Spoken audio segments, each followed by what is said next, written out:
Bienvenue sur Africa 24 dans cette nouvelle édition du Non-Stop Info au sommaire de l'actualité. En République démocratique du Congo, Ilunga Ilukamba, récemment nommé Premier ministre, n'a pas encore formé son gouvernement. Des tractations sont en cours pour un équilibre entre les différents partis politiques. On fait le point dans ce journal. Le Nigeria est le 49e partenaire commercial des États-Unis. Les deux pays ont enregistré un excédent commercial de 3 milliards de dollars en 2018, portant à 8,3 milliards le volume de leurs échanges bilatéraux.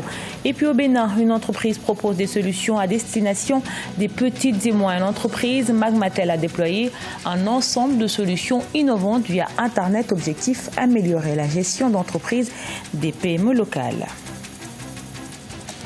Mais tout d'abord en Guinée, le ministre d'État et ministre de la Justice Cheikh Sako a démissionné après 5 ans et demi passés au sein de 3 gouvernements successifs. Cheikh Sako a adressé sa lettre au chef de l'État, Alpha Condé.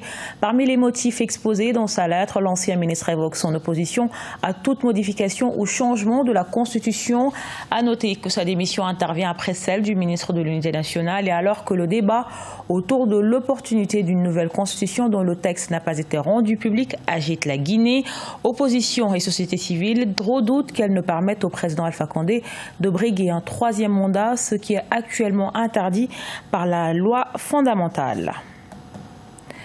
Après la nomination du Premier ministre, la République démocratique du Congo est toujours dans l'attente d'un gouvernement. Si les tractations autour de ce cabinet sont en cours, les contours de cette coalition se dessinent peu à peu.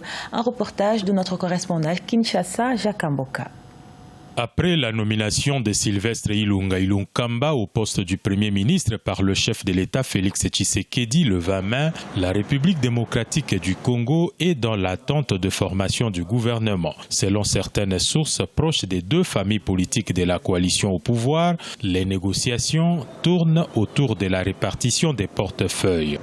On a vu la manière dont le Premier ministre a été nommé, et lorsque l'acte de nomination a repris expressément cet accord, ce qui fait que le président de la République est aujourd'hui lié par cet accord. Une frange de la population estime que le chef de l'État, avec des actes d'ouverture posés, notamment la libération des prisonniers politiques et les retours des opposants dont Moïse Katumbi et autres comme Jean-Pierre Bemba en perspective, pourra ouvrir la porte à l'opposition pour intégrer les futurs gouvernements.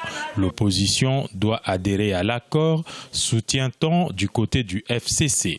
Nous travaillons en tant que coalition. Lorsque la coalition est identifiée, je crois qu'elle constitue la base. Y a-t-il des raisons pour que ceux qui n'en font pas partie puissent faire partie du gouvernement?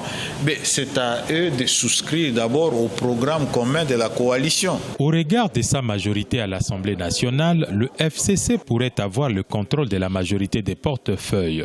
Cependant, les grands enjeux tournent autour du contrôle des ministères clés, à savoir la défense nationale, l'intérieur et la sécurité, les finances, l'économie et les affaires étrangères.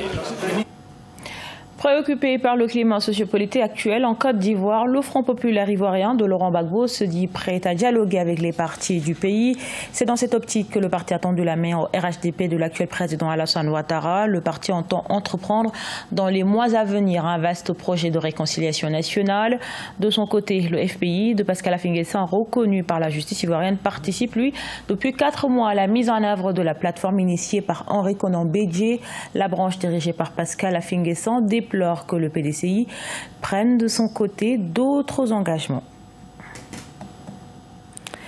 Au Burkina Faso, le Congrès pour la démocratie et le progrès, parti de l'ancien chef de l'État, Blaise Compaoré, n'a toujours pas désigné de candidat pour la présidentielle de 2020. L'ex-premier ministre Désiré Kadri Ouédraogo s'est porté candidat pour succéder à son mentor, mais n'a toujours pas reçu l'aval de son parti. Sur le terrain, les concertations suivent leur cours. Reportage de Jean-Paul Ouédraogo, notre correspondant au Burkina Faso. Kadri Désiré Ouédraogo est candidat déclaré à la présidentielle de 2020 au Burkina Faso. L'ex-premier ministre sous l'ère du président déchu Blaise Compaoré a fait cette annonce le 16 février 2019 lors d'un meeting organisé par des partisans du Congrès pour la démocratie et le progrès dans la ville de Bobo-Dioulasso. S'il a obtenu l'adhésion de quelques membres du parti, ce n'est pas le cas pour l'organisation politique prise de façon générale. Je ne suis pas entré pour dire que je suis le candidat du CDP, je n'ai jamais dit cela. Mais si des citoyens burkinabés décident de se prononcer pour dire qu'ils estiment qu'un tel candidat peut apporter quelque chose au pays et que moi-même, après analyse, j'estime que je peux le faire, je ne vois pas pourquoi j'attendrai. Le Congrès pour la démocratie et le progrès est en quête de candidats pour les élections présidentielles de 2020. Depuis la chute du président Blaise Compaoré, le parti, qui n'a pas eu de candidat à la présidentielle de 2015, a néanmoins obtenu 18 sièges au Parlement. Cadre Désiré Ouédraogo comme dinosaure politique, je ne crois pas qu'il le soit. Il n'y a pas de génération spontanée en politique. Pour un pays aussi politique ou politisé comme le Burkina Faso, je crois que c'est une insuffisance. Affaibli par la chute de l'ex-président Blaise Compaoré, son fondateur en 2014, le CDP a relancé son haut conseil de 79 membres le 5 janvier avec pour objectif la reconquête du pouvoir en 2020. Vous l'aurez reconnu, c'est un sujet de Ange Bijou-Nomigno. Pour l'année 2018, le Nigeria a enregistré un excédent commercial de 3 milliards de dollars avec les États-Unis, année au cours de laquelle le pays d'Afrique de l'Ouest a importé pour près de 3 milliards de dollars des États-Unis, un volume d'échange qui fait de la première puissance économique d'Afrique le 49e partenaire commercial des États-Unis. Marcel Farba-Maroun. Le Nigeria, 49e partenaire commercial des États-Unis. Selon un rapport sur les statistiques commerciales entre les deux pays, le Nigeria a enregistré en 2018 un excédent commercial de 3 milliards de dollars avec les États-Unis. Plus en détail, le Nigeria a importé durant cette période pour 2,7 milliards de dollars de biens des États-Unis, tandis que 5,6 milliards de dollars de marchandises ont été exportés. Ce sont donc au total 8,3 milliards de dollars d'échanges bilatéraux qui ont été enregistrés en 2018. Il y a un mais, c'est que 90% des exportations du Nigeria, c'est uniquement du pétrole qui en plus est exploité par des entreprises anglo-américaines. Donc vous comprenez donc que ce n'est pas tellement le dynamisme économique du Nigeria parce que hors pétrole, les États-Unis sont excédentaires sur la balance commerciale des biens parce qu'en plus les Américains vendent au Nigeria des voitures, des accessoires, bref, ils vendent des produits fabriqués qui ont généré un tas d'emplois aux États-Unis. Les données commerciales sur les biens d'équipement et les services indiquent que le marché nigérian soutient environ 35 000 emplois aux États-Unis.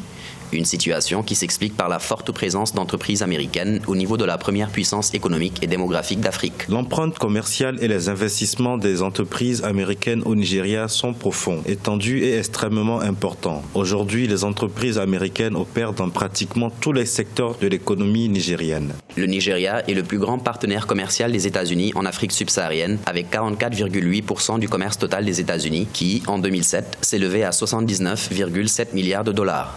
En 2017, le Nigeria représentait 24% du commerce total des États-Unis, dont une valeur de 39 milliards de dollars avec l'Afrique. Dans l'optique d'améliorer la gestion d'entreprises au sein des petites et moyennes entreprises au Bénin, l'entreprise Magmatel propose des solutions innovantes, un ensemble de solutions reposant sur le numérique opérationnel grâce à un kit de base magnétique. Plus de détails dans ce sujet de notre correspondant Alif Théono.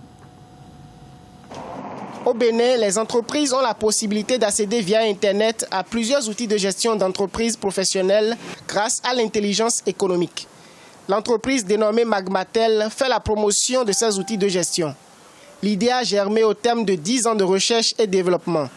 Magmatel favorise la gestion du système d'information des entreprises et des particuliers par le biais du programme élargi de distribution informatique et Internet Net2All. Pour l'expert en système d'information et sécurité et promoteur de Magmatel, Francis Agbanon, l'utilisation d'Internet et des nouvelles technologies en milieu entrepreneurial est un droit à protéger. Avec notre plateforme Network Business, je peux avoir la facilité de travailler dans plusieurs entreprises, de collaborer avec plusieurs entreprises. Désormais, avec cette plateforme, le client qui va dans une entreprise est connu et reconnu. L'écosystème mis en œuvre par l'entreprise Magmatel compte plus d'une centaine de membres. Il est composé de plusieurs services orientés vers les métiers d'entreprise. Les services sont opérationnels grâce à un kit de base magnétique. Je prends la communauté éducative et culturelle. Le service de base est Antarus. Il permet à l'école d'avoir toute l'activité scolaire, les échanges avec les parents entre eux peuvent échanger, les professeurs entre eux, les élèves ont désormais un environnement ludo-éducatif. L'entreprise Magmatel regroupe une trentaine d'intégrateurs de systèmes, de commerciaux et distributeurs dans la sous-région. Le promoteur Francis Agbanon entend mettre en place la plateforme Net2All à tous les niveaux d'entreprise. Aussi souhaiterait-il s'investir pour développer le e-cash, moyen de paiement numérique. Ce journal a été réalisé par l'ensemble de la rédaction. Merci pour votre fidélité. Retrouvez dans un instant une nouvelle édition de l'actualité sur Africa 24.